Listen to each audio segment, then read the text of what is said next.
Nós sempre ouvimos dos mais antigos o mesmo aviso: não é bom ficar até tarde na rua, não só por causa dos perigos comuns, mas porque a madrugada, como os antigos diziam, não pertence aos vivos. O relato de hoje vai te mostrar do porquê deveríamos ter dado ouvidos aos conselhos dos nossos avós quando diziam para termos cuidado para não ficar na rua até tarde. O relato a seguir aconteceu no interior de São Paulo, por volta das 3 horas da madrugada. O relato de hoje é justamente sobre isso, sobre ignorar conselhos simples, desses que parecem exagero de avó, mas que carregam experiências que ninguém mais quer viver. É a prova de que, às vezes, o maior erro não é sair tarde, é achar que estamos sozinhos quando a cidade dorme. Foi isso o que aquela moça que não quis dizer o nome dela nos contou. A cidade estava em completo silêncio, com ruas vazias e postes lançando uma luz fraca e amarelada sobre o asfalto. Ela tinha saído com algumas amigas e, como tantas outras vezes, achou que não haveria problema em voltar andando. Já conhecia bem o caminho e acreditava que nada de estranho poderia acontecer. No começo, tudo parecia normal. O som dos próprios passos era o único barulho que acompanhava o caminho. Uma caminhada de uns 25 minutos, 30 no máximo. A cidade era tranquila, daquelas que todos se conhecem, pelo menos de vista. Morava próxima às lojas centrais da região, um local que durante o dia era bastante movimentado, mas naquele horário, aquele lugar se tornava um deserto urbano. Mas ela não ligou, seguiu seu caminho normalmente. Foi então que ela percebeu um homem andando alguns metros à sua frente.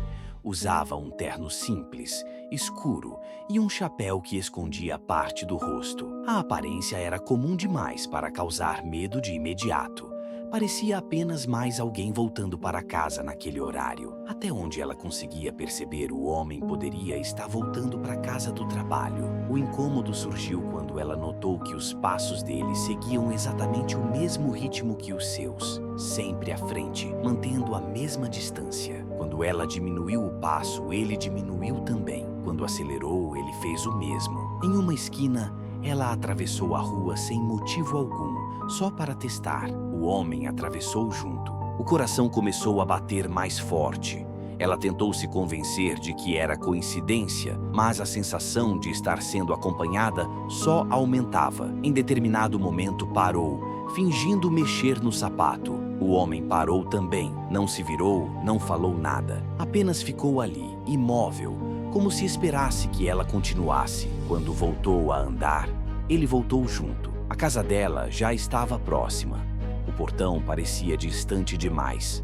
Com as mãos trêmulas, ela procurou a chave, sentindo o medo crescer a cada segundo. O homem continuava à frente, sempre de costas, como se estivesse guiando o caminho. No instante em que ela abriu o portão e entrou apressada, ainda conseguiu olhar para a rua. O homem havia desaparecido. Não houve som de passos se afastando, nem sombra dobrando a esquina. A rua estava completamente vazia, como se ninguém jamais tivesse estado ali. No dia seguinte, o medo ainda não tinha ido embora. Ela acordou com a sensação de que aquela noite não poderia ter sido de verdade.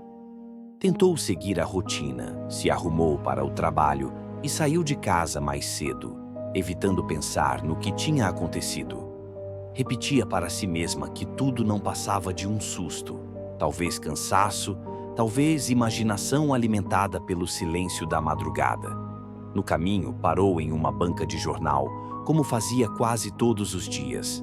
Enquanto esperava o horário do ônibus, folheou o jornal distraidamente, até que uma foto chamou sua atenção de forma brusca. O coração quase parou no peito. Era o mesmo homem. O terno escuro, o chapéu, a postura rígida.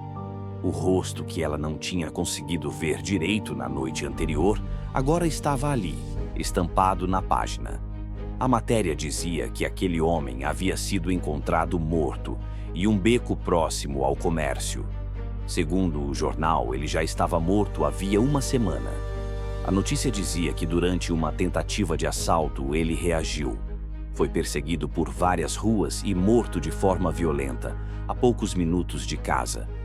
O que deixou a moça intrigada foi que o jornal dizia que ele morava na mesma rua que ela, na mesma casa onde uma mulher recém-chegada já estava se mudando por ter perdido o marido numa tentativa de assalto enquanto voltava para casa. Na noite do acontecido, ele ficou no escritório até tarde e, quando estava indo embora, ligou para a esposa avisando que já estava indo e que não demoraria a chegar. Ela leu a notícia mais de uma vez, torcendo para estar enganada. Mas não havia dúvida. Era o homem que caminhara à sua frente na madrugada passada, repetindo seus passos, atravessando as ruas com ela, até desaparecer diante do seu portão.